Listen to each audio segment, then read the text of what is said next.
Let's do this. Let's get into it. Tracey, thank you so much for coming on.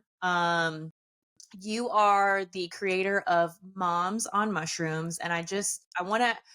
So I started, I think my first large journey with mushrooms was in 2022. Yeah. Okay. So it's been 2 years now.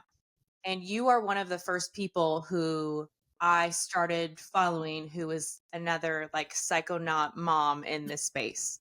So first and foremost, I just want to thank you for being so open and vulnerable and sharing your story, because it's helped us to then share our stories as well. So just want to say that. But thank you for being here.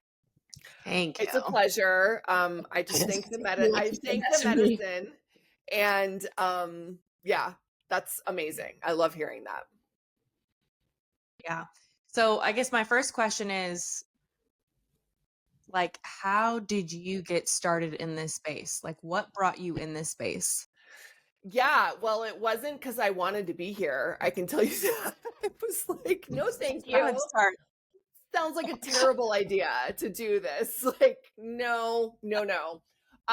So I was very much the reluctant. It's funny to be woo. I'll just start out being very woo, but I have a lot of Chiron in my chart. So I'm very like, I identify deeply with the wounded healer, like very much so. Oh. And so I didn't ever think that this was in my path. And I had no choice. And so I came here because I came here by way of a live comedy show, a live entertainment business that I had for almost a decade with my best friend and business partner that we lost during COVID. And in that grief, along with everything else with the lockdowns and all the ridiculousness of the world, I found myself in the middle of a very deep spiritual journey, being called to plant medicine and wondering, like, I don't think that this is for me. Like, how the heck am I going to do that? I'm not going to go to the Amazon rainforest. I can't just take 2 weeks and go to Bali and just study yoga. Like, those things aren't realistic. And also, I've never done drugs. So like, I didn't know why I was calling this. So I studied psilocybin specifically in ayahuasca for a long time. Like, I remember I went in 2018 and like went by myself to go watch Paul Stamets speak. It was just in me, and I've always loved mushrooms, like all kinds of mushrooms. And so as I look back, I see that the signs were kind of guiding me to this moment. And I finally started microdosing. Well, actually, then I went on a camping trip with my best friend and business partner. She called me up in 2020 in the summer, and she was like, a bunch of us are going to go to this lake in Boulder and go camping. It's all moms and women. And you're going to put on your big girl pants and you're going to do some shrooms. And I was like, okay. And yeah, it was amazing. And so when I was driving up there, I was like, if this is the experience that I sense it's going to be, this may be a shift for me. And it absolutely was. It was like the best night.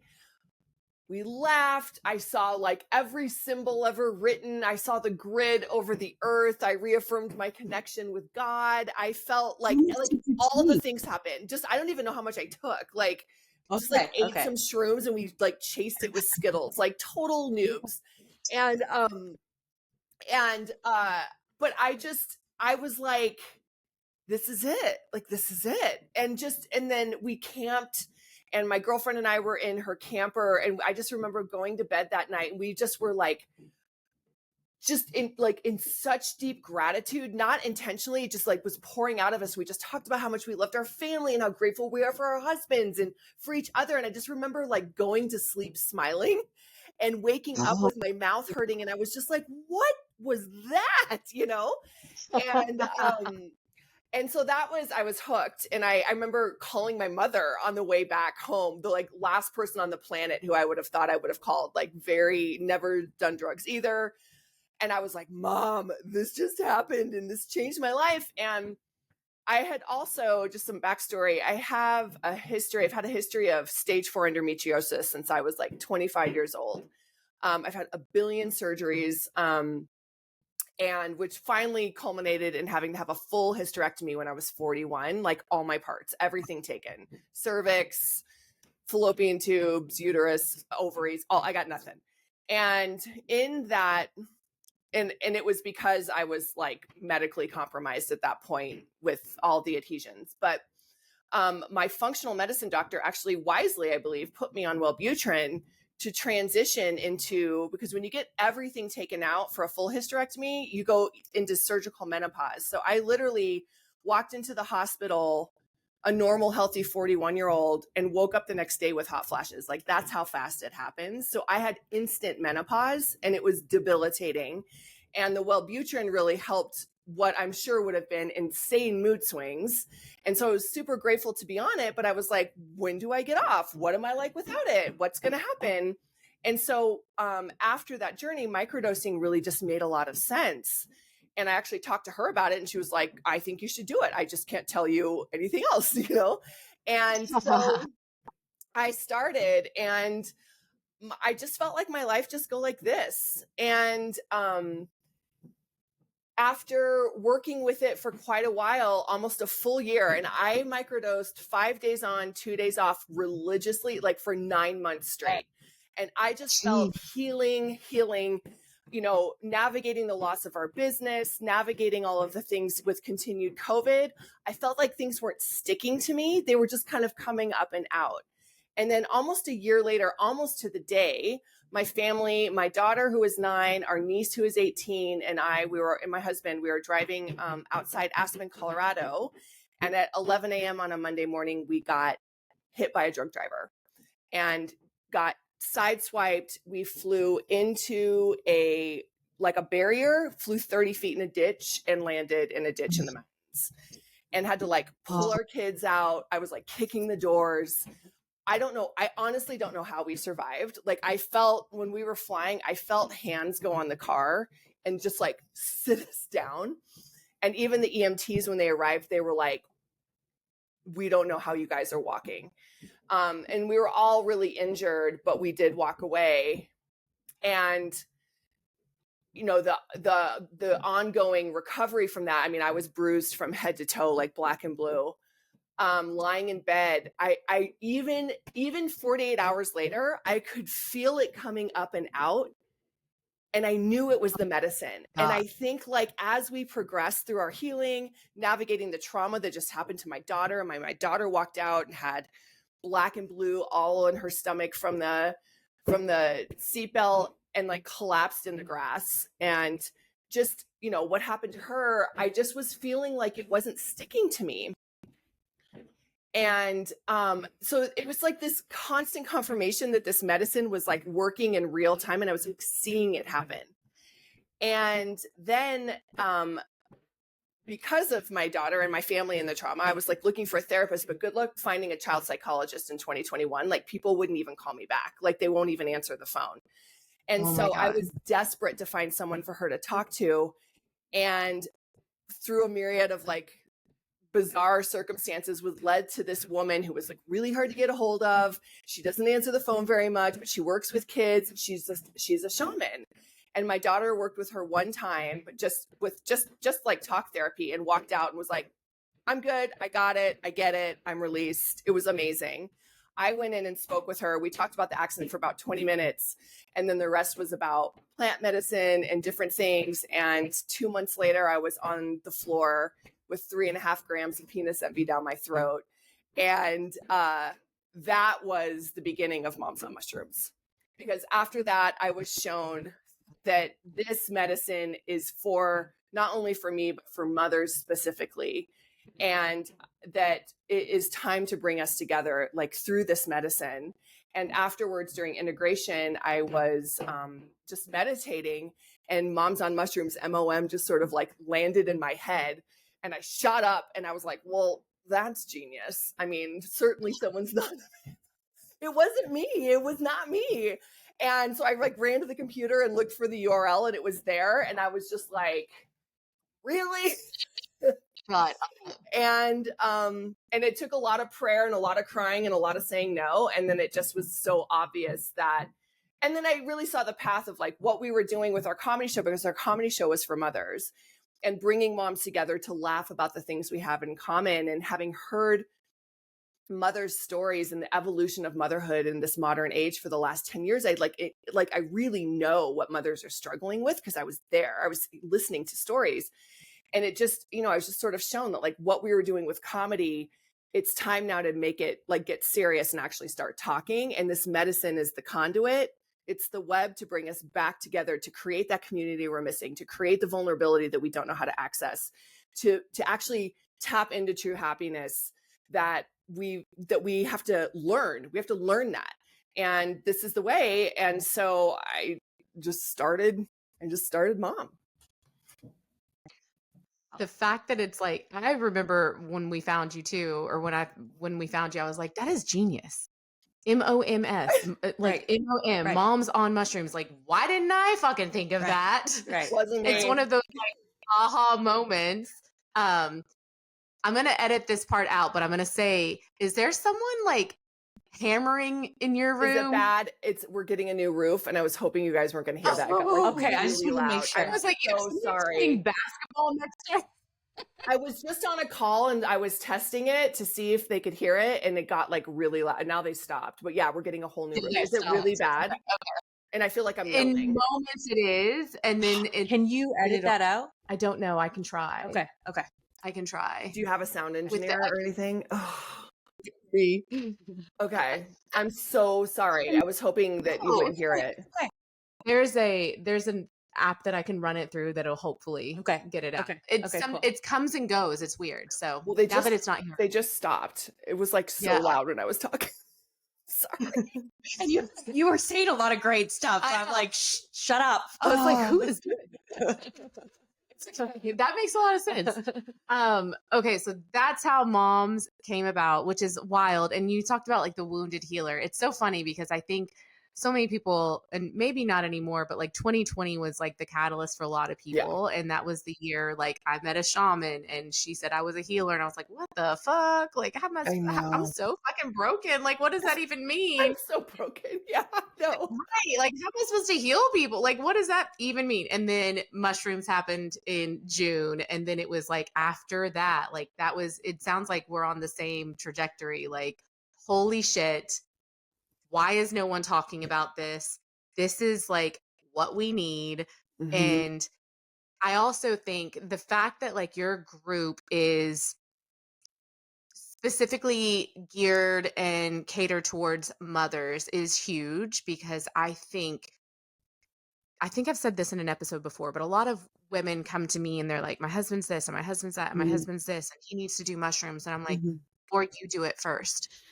Like, or because that's how it started in my family. Like, my husband was an alcoholic and an addict, and I did the journey first, and I started healing first, and I was able to hold space for him when he started. And I think moms in that way, women are so much more powerful than we were taught, and we are the ones who are able to start this healing journey and hold space for other people when they are. And I think that's why it's important that it's like, well, this is why it's for moms. This is why it's for women. Yeah, this is why. And now that you said that, like, I was the one who started it in my family. And then a year later, my partner saw the changes over the course of a year. And then he decided to do it too.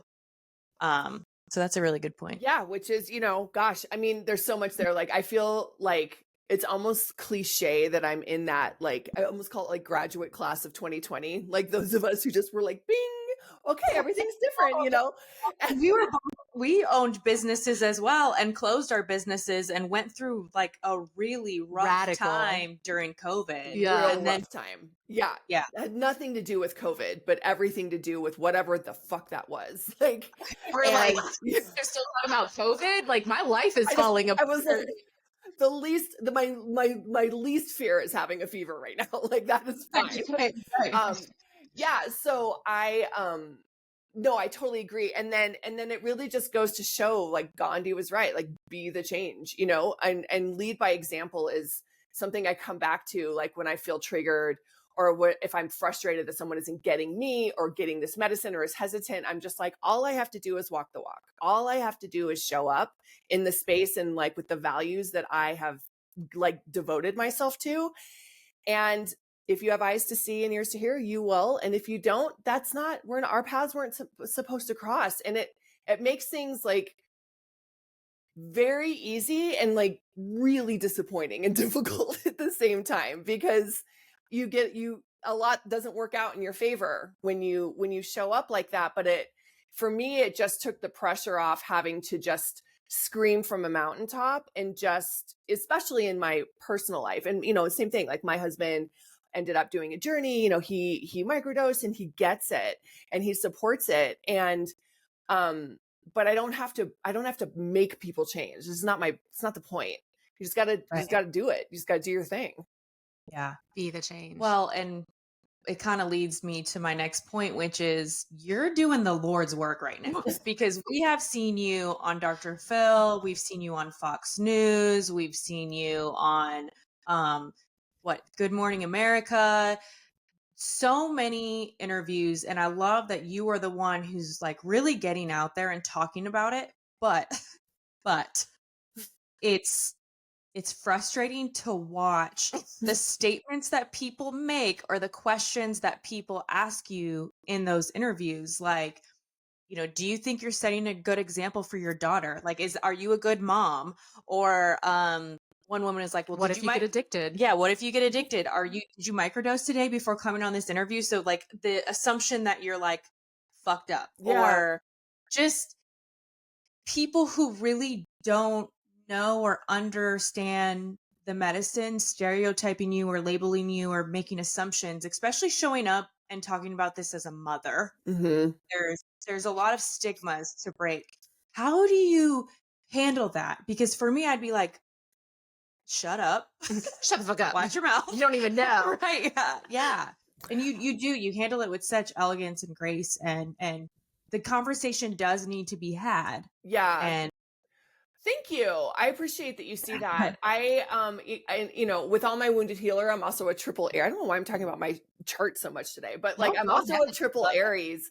So, reactive, I am a warrior, a ram, and I have lived that energy my whole life. And,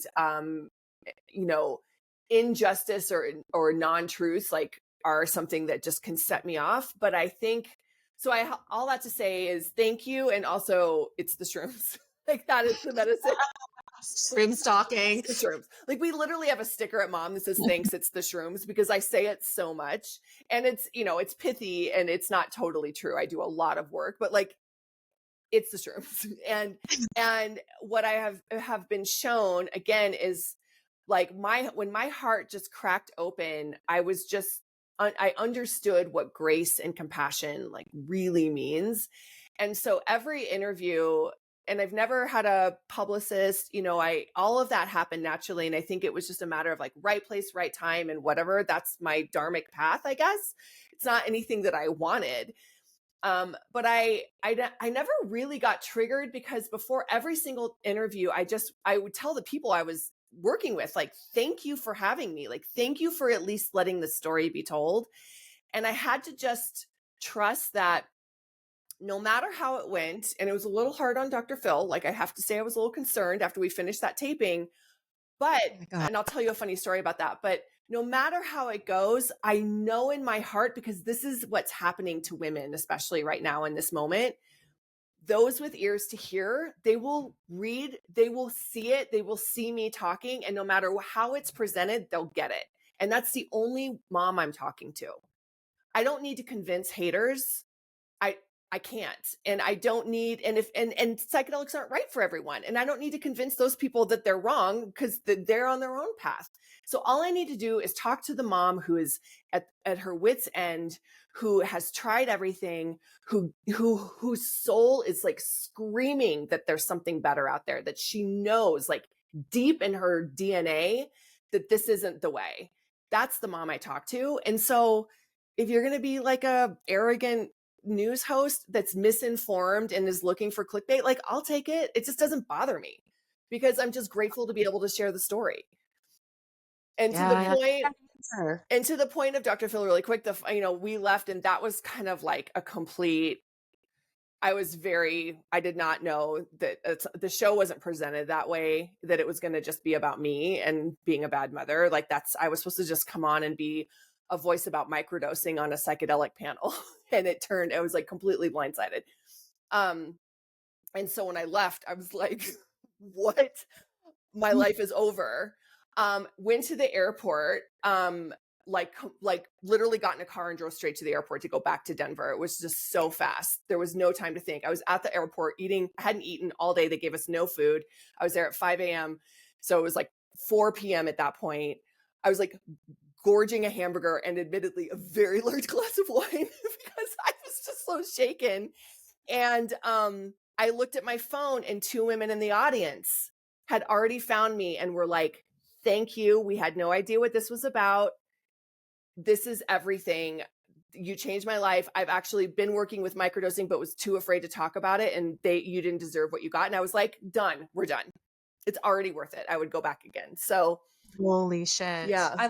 I love that perspective, because even, you know, the whole like, drugs kill 120,000 people a year.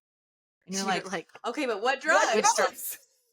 Like that's, and then again, and then you're like, you know, you talk about alcohol and like, I was like, oh my God, I feel like she's getting like gaslit this whole time. So like to hear that you got 2 people from the audience is huge. And for us, you know, we've definitely gotten pushback and gotten hate, and like other moms who think like we're just, you know, doing this and getting fucked up and then like hanging out with our kids. And so I love that, like, kind of you're the voice of all of us on that level. You're the voice too. It's not just me. I mean, you're showing up and you're proving something different, you know, and we have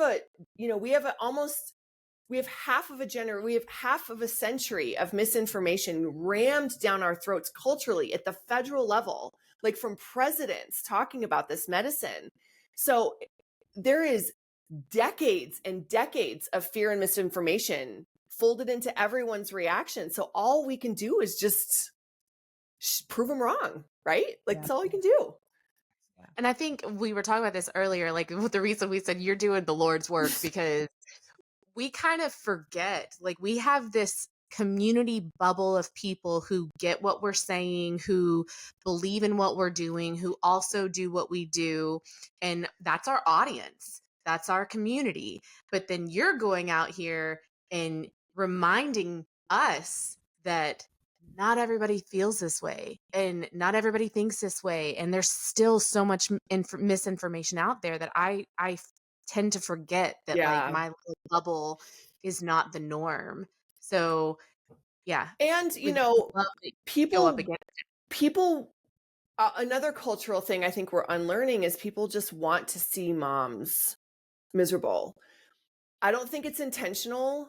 I think we've just gotten really used to like the sad mom, and that's like our stasis. You can take we do. You can take your pills, you can have your wine play dates, you can take your Valium, you can drink your martini in the middle of the afternoon.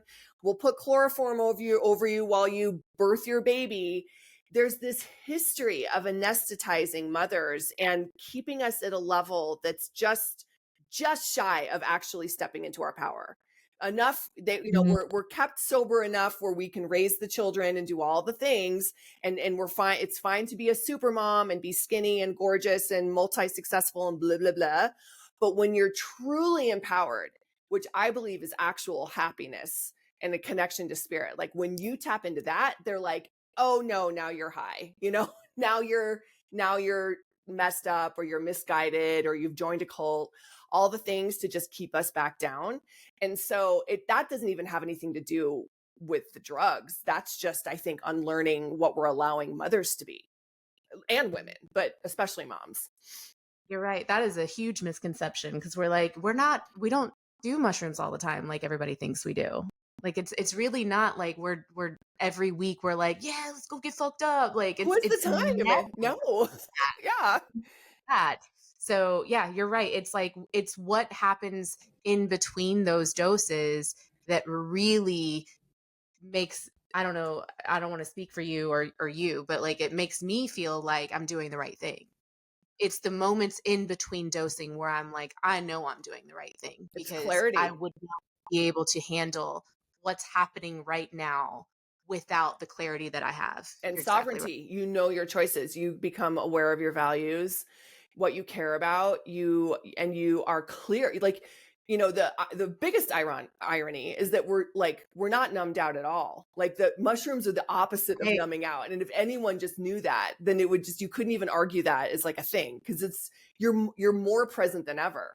That's why half the women in our community, when they start microdosing, they hate it, because they're just crying all the time because you're feeling your feelings Feeling anxious. and feeling anxious. We And get that anger. a We lot, get- or angry, Yeah. or Ooh, and yeah, so the anger. they want to stop because they're like, oh no, like I can't stop crying, and I'm like, sounded like you needed to cry. Mm-hmm. Mm-hmm. When was the last time you had a good cry? Well, I think we're a society of like, take the pill, drink the drink, Yep. suppress the feelings, numb, numb, numb, numb, numb. And so I guess my question is, what would you say the difference is? Because there's mommy wine culture. Mm-hmm. Which I was a big part of. Oh, really? Oh God, yeah. Oh yeah. I mean, my show was called the Pump-a-Num Show. Like, yeah. What? We did not know this. Been there. Like, yeah. Okay. So what's your question? So I Yeah. was just going to say, like, for people who have not microdosed, have not touched any type of psychedelic, but let's say they're heavy in mommy wine culture, what would you say the difference is between that culture and like moms on mushrooms? Mums on mushrooms. Awareness. I think both have the same motivation, which is, this is hard. This is really hard. And I need to find a way to get through it. And I need other moms to help me get through it, right? Like, you have play dates so that your kids can play, so that you can hang out with moms and like figure this shit out. You have book club for the same reason. We break bread together for that same reason, to connect and to say, to like check yourself before you wreck yourself against other people's experiences, right? This is what we do. This is what humans, it's a beautiful thing about us. And so the motivation is there, and I don't fault it. And the motivation to release the pressure gauge, because it's a lot. And if you have no tools and no context and nobody's presented an alternative, of course you're going to drink a bottle of Chardonnay at 3 p.m, because you're rewarded for it. Nobody's going to tell you that's wrong. Society, commercials, media, TV, everyone is going to be like, girl, mom, parenting is hard and you deserve this wine. And I get it, because you know what? Booze does the trick. I mean, it does. Sometimes it really does the trick. It gets you out of your head and you can have some relief. And I get that. I think the difference is understanding that is not sustainable in any way. And everyone on the planet knows that excessive drinking is not sustainable. You feel it not only in your body, you witness it in others. It doesn't work. So if you switch to being a mom on mushrooms, a microdosing mother, all of a sudden now, instead of leaving the world behind, you're stepping into the middle of the vortex and saying, I'm ready to figure this out. And I'm ready to claim sovereignty of my own life. I'm here. I am me. I'm like, I can do this, but you're doing it with like every level of your body. It's not just in your head. It's not just in your heart. And you're forgiving yourself for the things that are hard. And you're forgiving yourself for having feelings and maybe even having depression. And at the same time, somehow, and this is all combined with like a lot of intention and work, right? Like, it's not a passive thing. And alcohol is passive. SSRIs are passive. You take it and you sit down and you wait for it to change. If you do that with mushrooms, we all know nothing's going to happen. You're going to be like, you have to work with it. You have to want to change. And I think that's the difference, is the awareness of saying, I'm here, I'm ready to change. Like, that's not working, whatever that is. And I want something that's better, because I just want to be like me, really me. And that's when it gets really hard. Right. So I would even say, for me, I was never part of the mommy wine culture, but I understood it.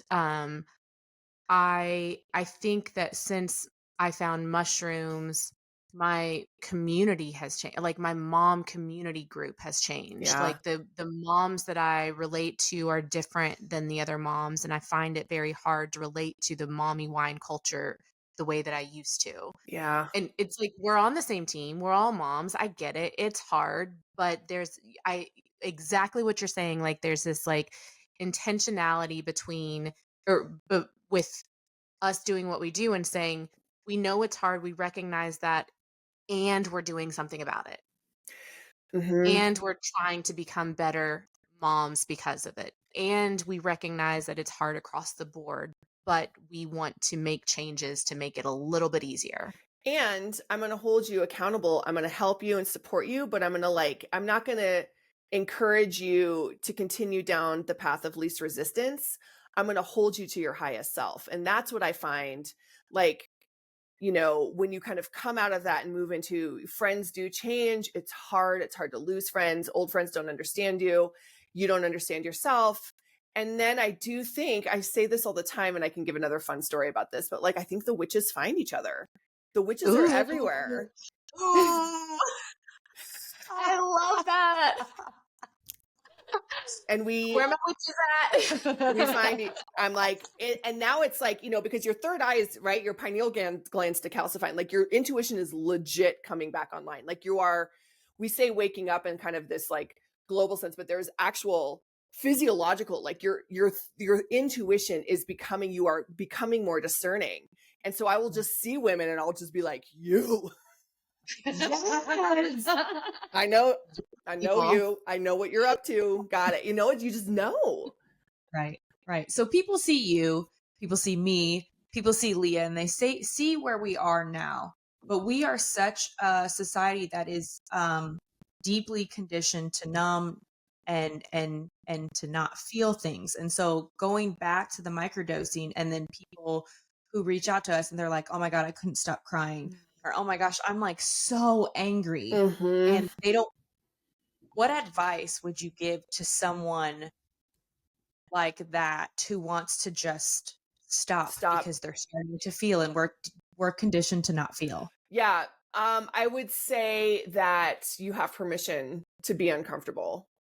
And we are also very resistant in America specifically to being uncomfortable in any way, right? We all Mm. have heated homes, air conditioning, access to clean water, food within seconds. There's abundance everywhere. There's not a lot of uncomfortability in our lives. And emotions have been commodified.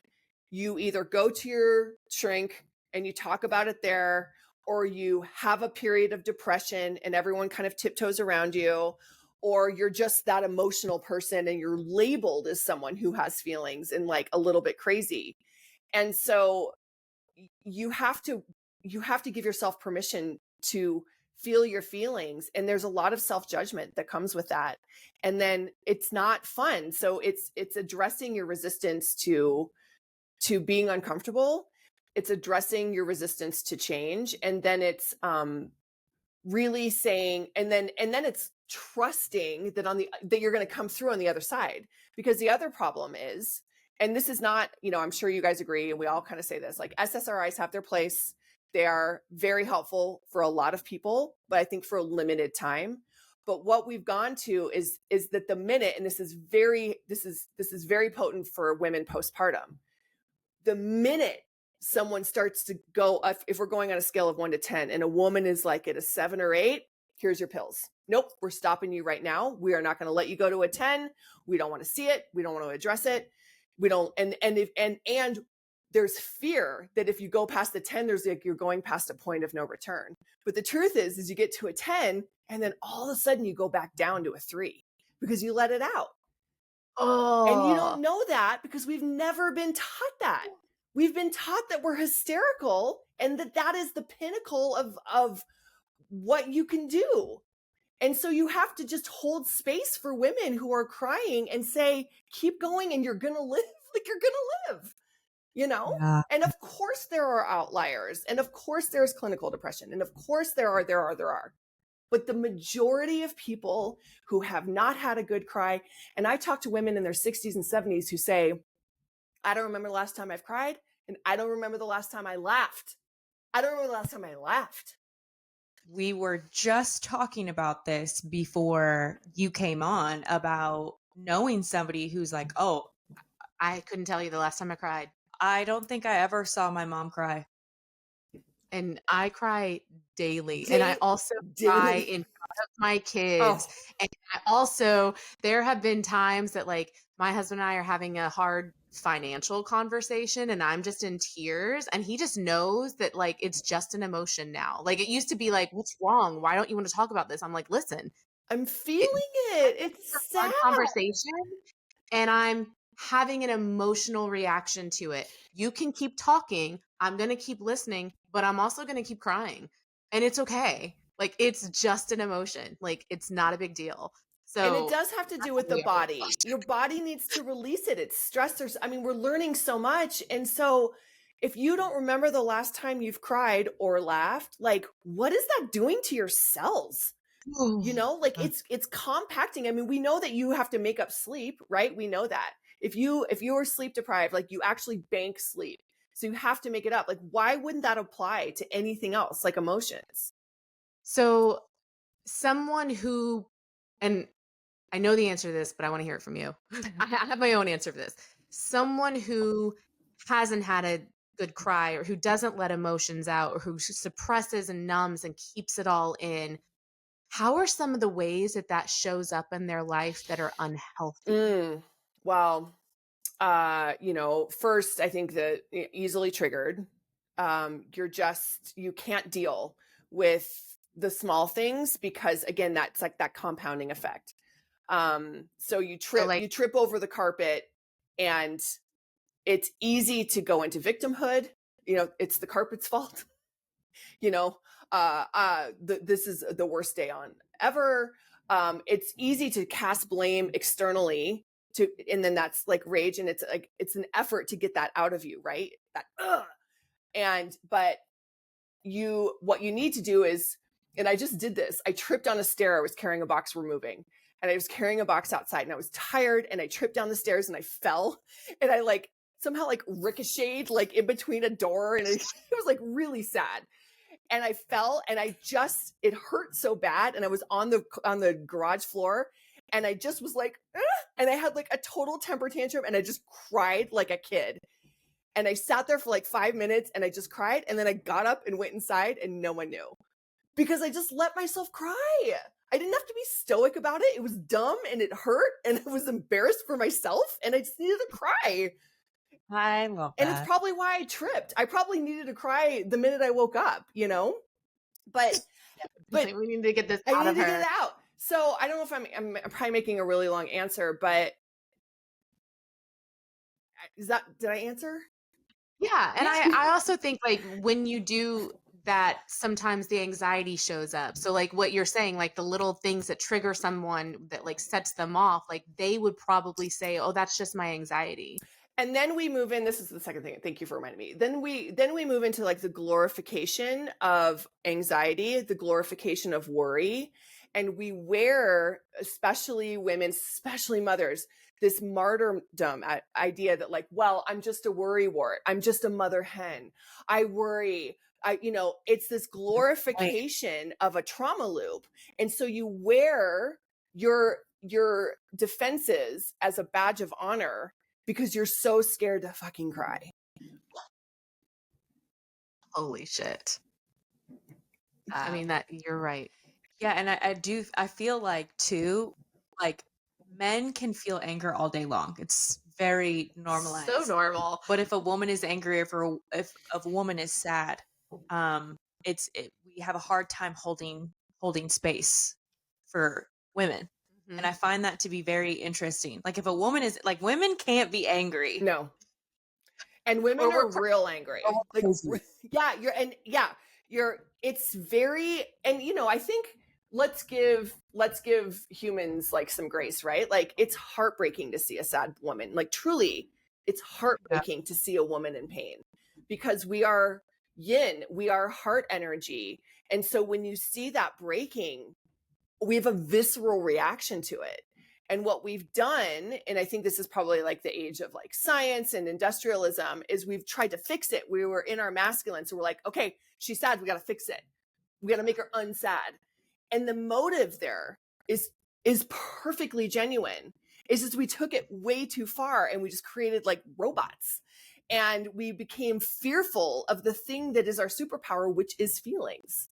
But we just have to let it out. And so it's not like, you know, I think there's been I think the patriarchy is real. I think a lot of damage has been done to women. I think also, well, while it might be heartbreaking to see a sad woman, it is terrifying to see a powerful woman, because there is deep power that comes like from the ability to create life.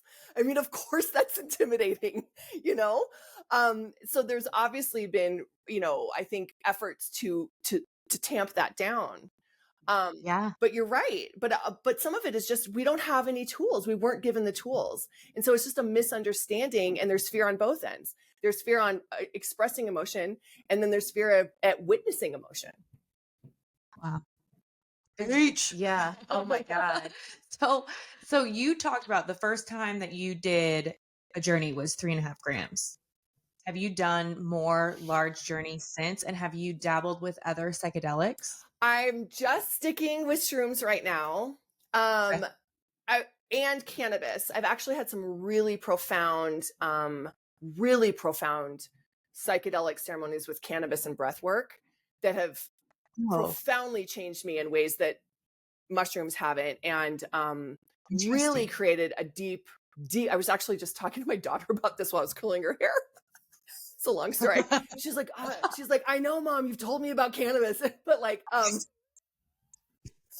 like, well, I just want you to understand, because she was asking about like what are opioids, and so I was like trying to explain the differences. But so anyway, I've really found a real respect for cannabis in a sacred way, and I actually feel bad that I never even considered it to be a sacred plant medicine in the way I consider mushrooms.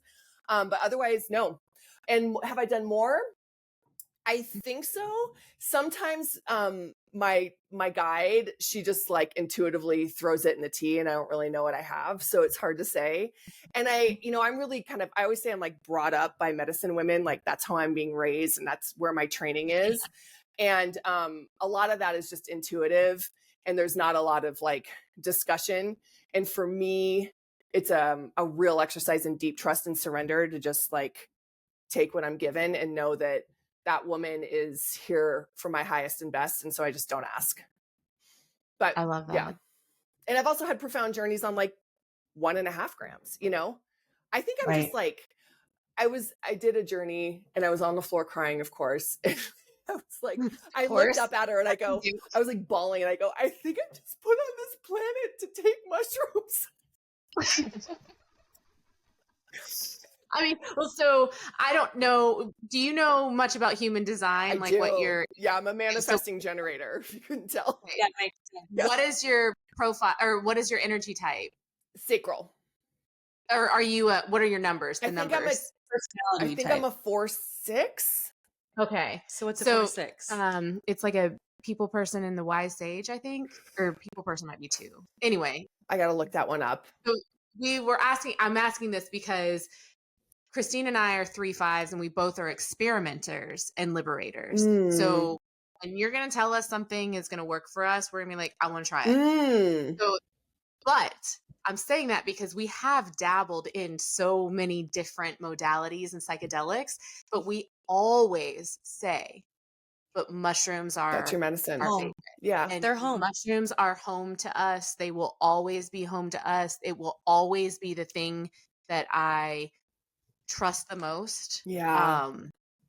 And it's always going to be the thing that I have a little bit of an easier access to mushrooms. I can't always go and do an ayahuasca journey. I can't, go and it's easier for us to access it too. But even if it weren't, I feel like it would still be home to us. So I love that you're saying that, because well, I love that you guys say home, because there is sometimes, there's always that point when you're kind of just have taken the medicine and you're just like, well, what am I doing? Like, like again, it's so exhausting, you know?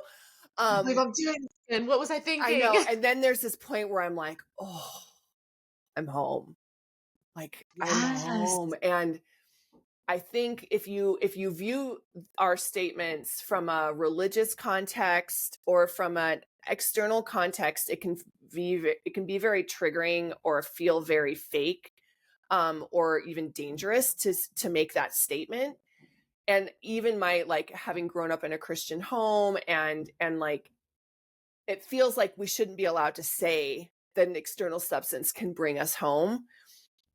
But that is part of, like, kind of understanding your own sovereignty and just understanding your truth and standing in that truth and saying that is actually the truth. And that's hard. I think it's hard to get there. Yeah. I think the way that I have tried to explain it to people is like, you know, and my husband has said this too. When he does a large dose, it removes all the shit that he has going on in his life, in his head. Like, all the bad stuff is just kind of like lifted, and he's just able to be. Mm-hmm. And so I've said this to people. I'm like, when I say home, I mean all the external stuff, all the shit storm that I'm living in just goes away, and I'm reminded of who I am. Yeah. And I'm reminded that all that other stuff is just stuff, and it has nothing to do with who I am. Mm-hmm. So when I say it brings me back home, when I come out of it, and I'm sure you can say the same thing, but like for months afterwards, I am like clear Mm-hmm. on who I am. Yeah. And I can also see how people can lose sight of that if they don't continue to do the work or the integration. Or have a 'Cause that relationship with happens. the medicine. Yeah. And one thing too, I think I love that you're saying, like, it gets away with all the shit, but also sometimes, you know, especially in kind of the lower dose range, I find that it just allows me to be home with my thoughts. Like, I think I have like big thinking because I'm not centering myself. I'm not cluttered. And I'm just like, I'm working it out, you know, I'm like making decisions and like, I'm working with my mind, truly. But yeah, but I think if you don't have a relationship, that all of that can be incredibly destabilizing and very scary, which is why I personally think that, especially, you know, for mothers, given everything we just talked about, the fear, the misinformation, the busyness, the overwhelm, the whatever, I think starting with low doses and feeling it in your body and creating a relationship with the medicine, and then moving on to the large dose journeys, which I think are profoundly necessary, but don't just do it in the way that you're going to start a new diet and wait for your life to change in a week. Like, it's really can mess you up if you're not walking into it prepared and with an understanding of what you're working with. And that's why I think microdosing is really beautiful, because you can sense those energies, you can sense that change, and you can experience it. You can cry for a month and understand it. So then when you're crying for 8 hours straight or laughing, you know, it's not so shocking. Yeah. Yeah. Yeah. You talked earlier about talking to your daughter about this. Yes. I was going to put a pin in that and come back. Yeah. My son is 4. Okay. So I have not talked to him No about need. my mushroom use, but I do have stepdaughters who are 18 and 21, and we have open conversations to the point where, like, my hope is that one day they do it. Yeah. So I guess my question is like, what advice do you have? How did you start talking to her about it? Yeah. Well, you know, it was really my husband and I both. And we live in Denver. So there's a dispensary. Oh, well, that's Yeah. nice. So it's like, it helps, right? Because there's a dispensary Yeah. on every corner. So as soon as she could start to read, she's like, what's, you know, what's the Green Monster Cannabis Company? You know, she's seeing some giant billboard, you know. So we had to address it because she can read and we're driving. And so there's that. And then I think I started drinking probably when I was like 14 or 15. And so she was raised around alcohol. My family, you know, no one, you know, we're big eaters, we're big family, there's wine, and that's how she grew up.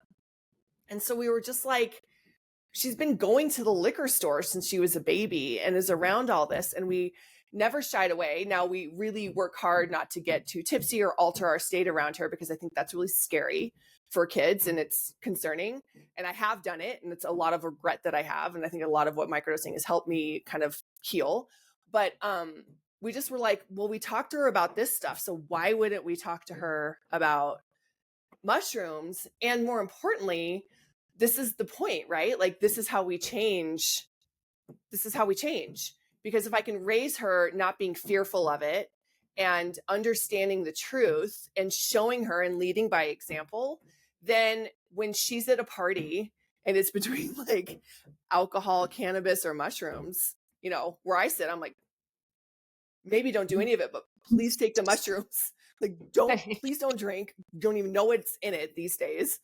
Who knows what the THC is so strong, it can really mess you up. And like, you can, so and beyond that, even just showing plants as medicine. And so that's what, when we were talking about today, while I was curling her hair, she's like, you just love talking about drugs. I was like, no, I love she's 13. So like, it also, let me just say, if you want the best anti-drug policy ever, like, just talk to your kids about drugs and like do it yourself. She has no desire. Like, she's like no interest in anything I'm doing. So if you really want, if that's your goal, just act like it's cool, and like she'll like will never do it. You're not wrong. My 16-year-old is like that. Like, the amount of times I've been like, I eat an edible every now and then, right? And he's like, yeah, Mom, you told me. Yeah. She's like, oh my God, I know about psilocybin. The other day I was telling her about 5-HTP receptors and serotonin uptake inhibitors in the brain. And she's like, oh my God, stop. She's like, I know about the patriarchy and I know about psilocybin. Like, she doesn't care. Not Mom. With my stepdaughters, I've been like, wow, it would be really amazing if we all just sat around and did MDMA, like when you guys are old enough, and just talked. And they're like, oh my God, that is so weird. So cringe. Well, but like, girl, that's some ancestral, that's some generational healing right there. Because like, I really think I've known women, older mothers who have gone to like the beach with their older daughter and MDMA and like healed some shit. And that's profound. Like, to have that level of vulnerability, of prioritizing your relationship on such a deep level, like, that is like life-changing. Oh, absolutely. Well, then that's gonna happen. Yeah. Like, my 11-year-old is my inquisitive one. We always said he never outgrew that why, and now I know like his energy or his profile type. He's like the knowledge seeker, and I'm like, oh, he's never gonna stop asking why. I And love that about him. But I have had, he's my question asker, so I've had more conversations with him about drugs than I have my 16-year-old. My 16-year-old was just like, I don't want to hear it. I don't want to hear it. But I have always said, well, if you're going to drink in front of your kids, and why wouldn't you have conversations about what you're drinking and why you're drinking it and what it does to your body? Because otherwise they're just going to grow up knowing that mom and dad drank and they didn't know why. And I see that a lot. Like, I've had a little bit of pushback on spring break trips where I felt like I was being judged. And I'm like, well, you're all getting fucked up in front of our kids. Like, you're waking up every morning taking shots of tequila, and there's no conversation about what it is or why. So why is it a big deal if I'm like smoking a little bit at the end of the night? I agree. Well, this is just fear and misinformation. Yeah. Right. And I think too, this goes, I mean, I think like, first of all, your kid, and kids, like, I don't think you need to force it down their throats either. Right. And I think I'm not trying to get them to do it. I'm not like, well, and and I joke about my daughter, but I do try, I am who I am and I'm passionate, but like, I really do try to check myself and say, am I trying to preach here to instill in her a way of life because I want to say that my kid is into it? Or am I really just trying to teach her and give her the facts and give her a wide, access of understanding that she's going to roll her eyes at because that's what she's supposed to do. But it's still my job to present it to her. But from a like a dispassionate place, like I'm not attached to the outcome. And I think that can happen with sex. It can happen with education. It can happen with a lot of things. You know, parents, you get so wrapped up in your own dogma that you are pushing an agenda onto your children that doesn't really actually have anything to do with like teaching them, but rather molding them into a certain way. And so that is what I think, like, when you talk to your kids about drugs or anything, that's like, again, check yourself before you wreck yourself and understand your why. And the one good thing about the shrooms is like, you do enough, like there's no ego left in me. I mean, there is, but it's very small. And so I don't have like that attachment to what I want. I just want I want her to understand. Yeah. And that can get tricky sometimes. Well, and even too, like they may not really understand it now, but they are watching all of us transform just how we live. And I think that is wonderful itself. Yeah. It's really loud. It's a little loud. It's like, right. I'm like, is the roof going to... Maybe we'll pause for a little second. He's like right above me. Yeah. I'm talking and there's like parts of roof just like falling off in front of the window in front. That is so funny. So sorry. It's okay. I promise. I also think what you're doing though, you're being honest with your children, and I would like to think that that's kind of the motivation behind why I talk to them too, because I also want them to feel safe enough to ask questions. I want them to know that I'm very knowledgeable in this. So if anything is ever presented to them, so like, let's take it back to that scenario where your daughter's at a party and someone's offering her alcohol, cannabis, or mushrooms, like she's going to know, like, okay, if I try these mushrooms, because I worked with clients who were like teenagers, like who like tried mushrooms and had bad trips. Sorry, it's like really bad right now. It's okay. Let me just see if I can mute myself.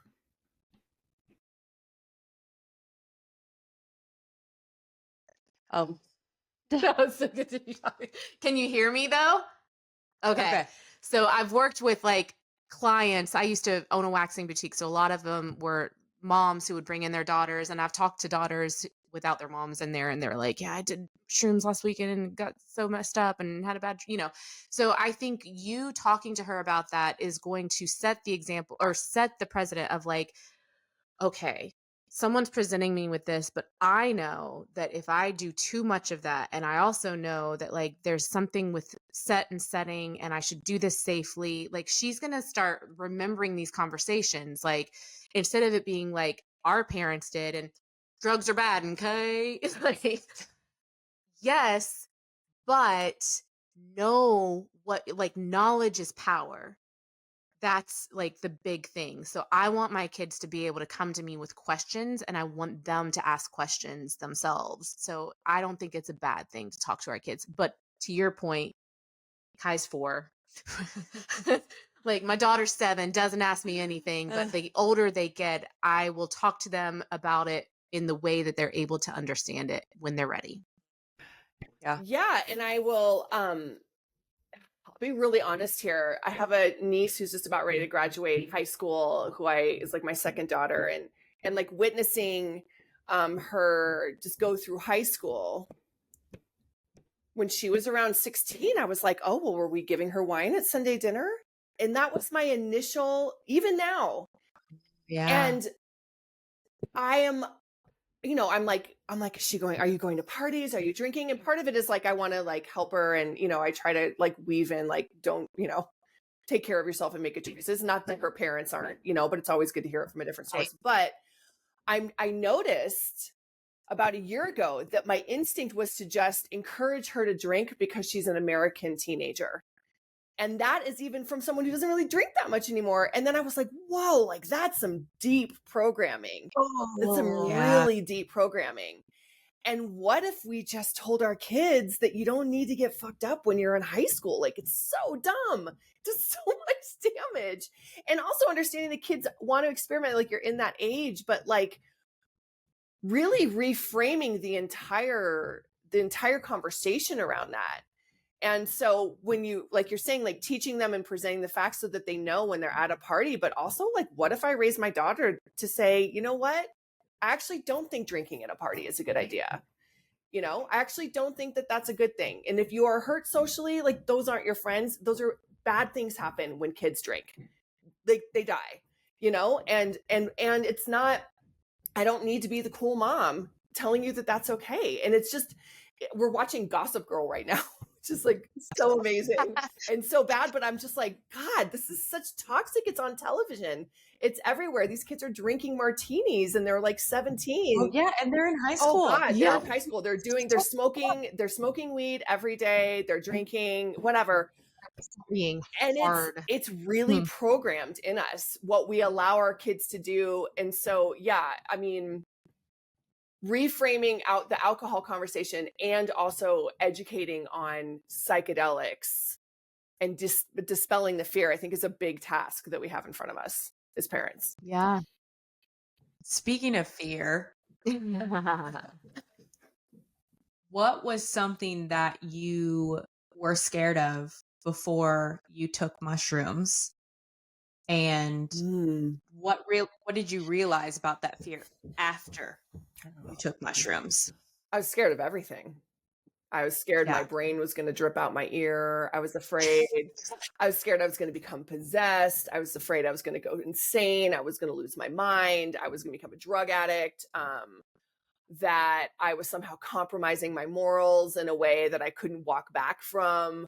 That I would jump off a building. I mean, literally all of it. Everything you can Everything that from the war on drugs. Just yeah. And I think one pervasive fear that is still sort of in me that kind of niggles at me, which is just like, are you crazy? Okay, so you did it anyway. Did it anyway, and I continue to do it. And you're none of those things. Thank you. Nice to hear.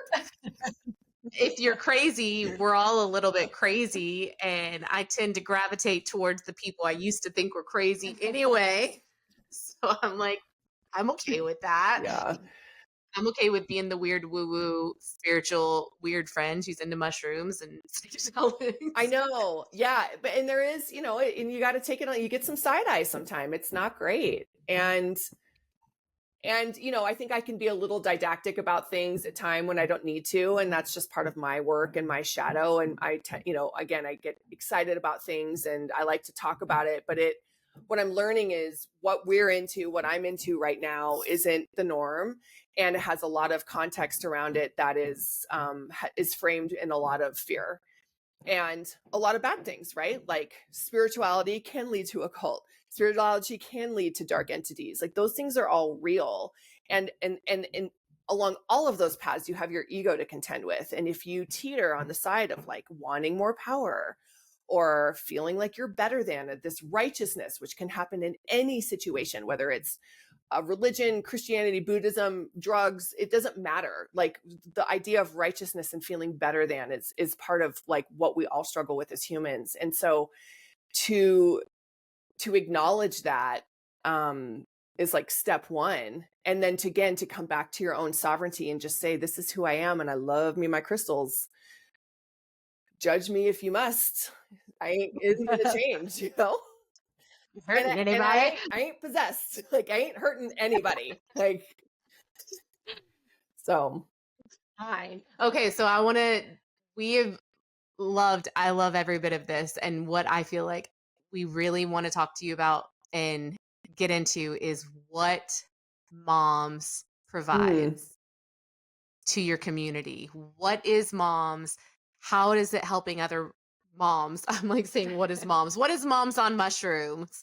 And how does this community help moms who are curious or just already in this space and need community? What do you guys do? Yeah, thank you. So really, first and foremost, we're steeped in education. So, empowering ourselves with knowledge is probably our number one mission. And in tandem with that, learning about this medicine in community.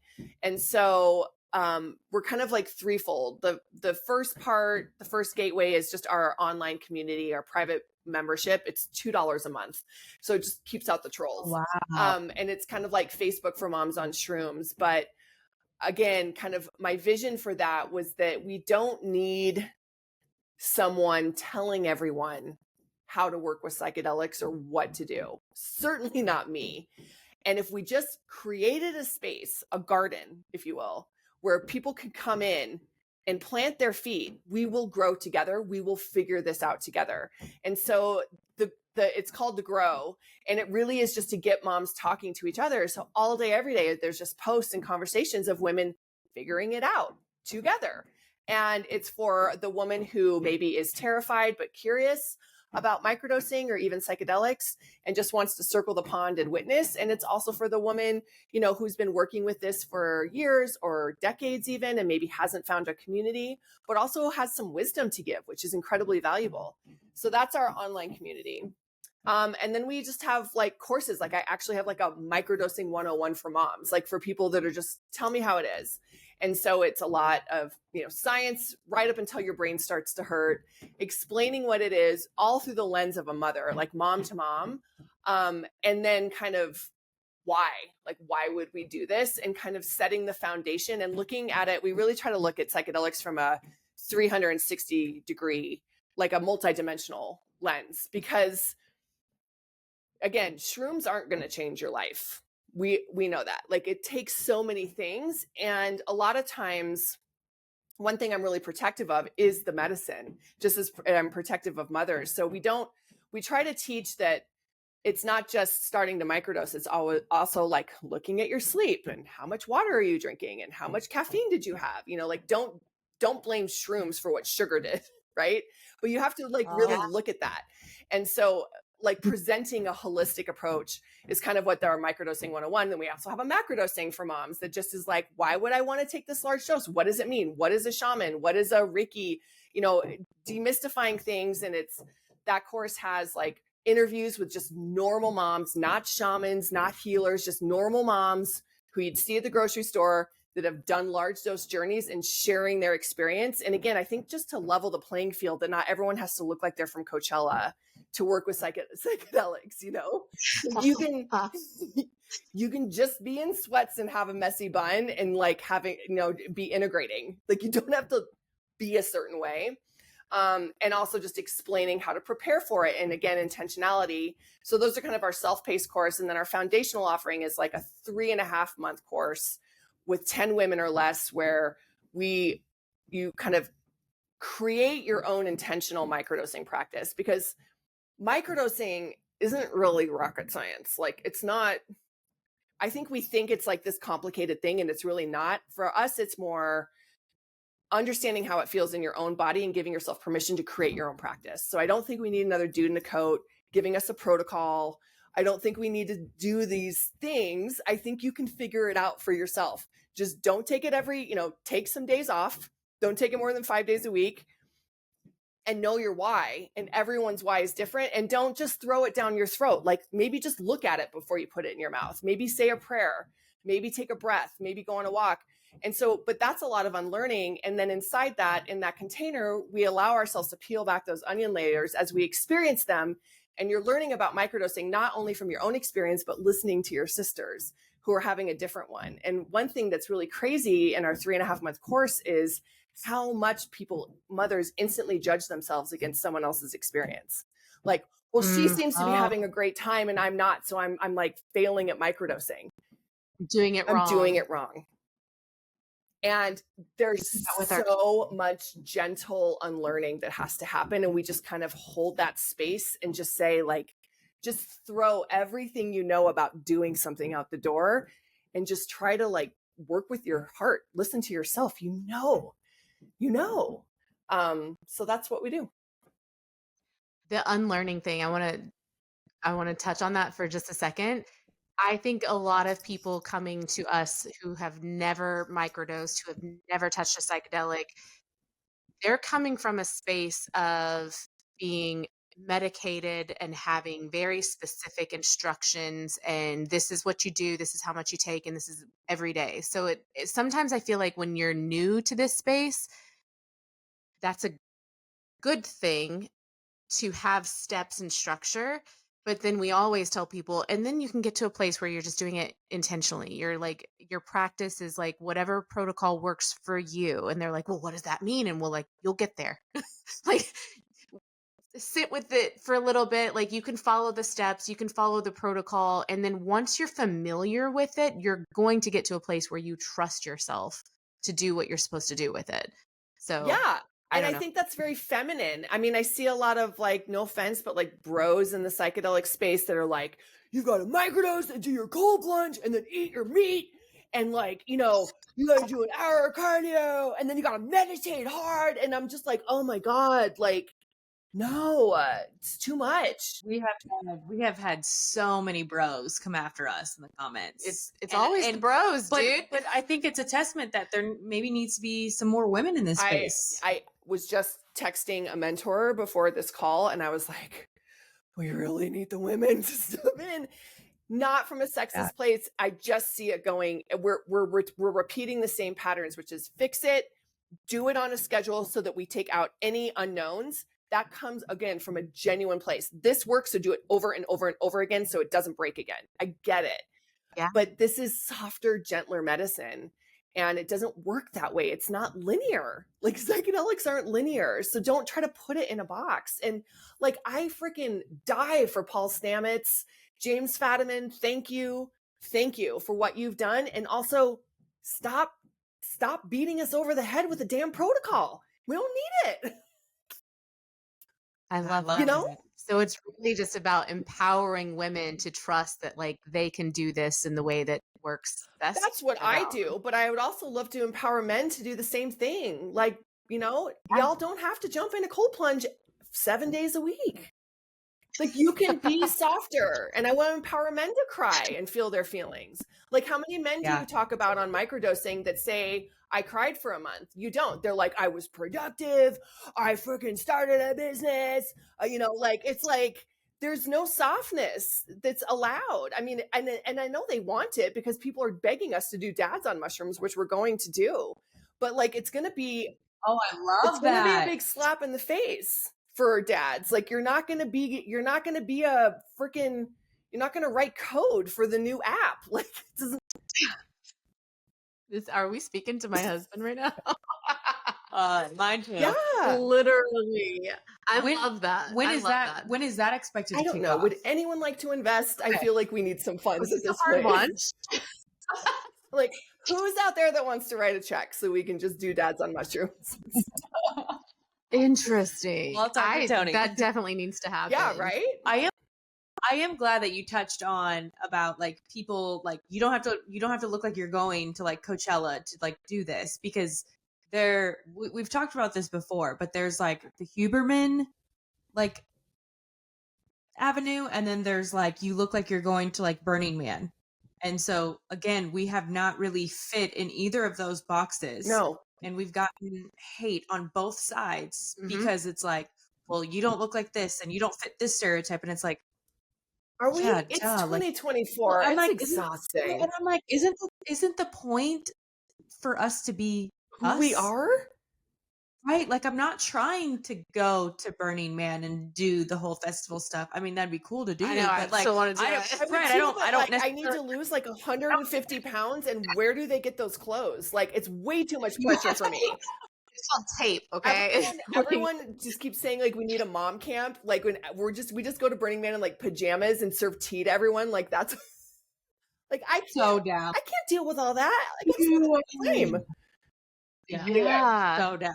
I'm so down with that. I love that. But yeah. So I'm glad you touched on that. Yeah, no, I mean it is. And in the middle of that, like you were saying, you know, there's like the tech bros and there's Burning Man, and in the middle there's just reasonable people.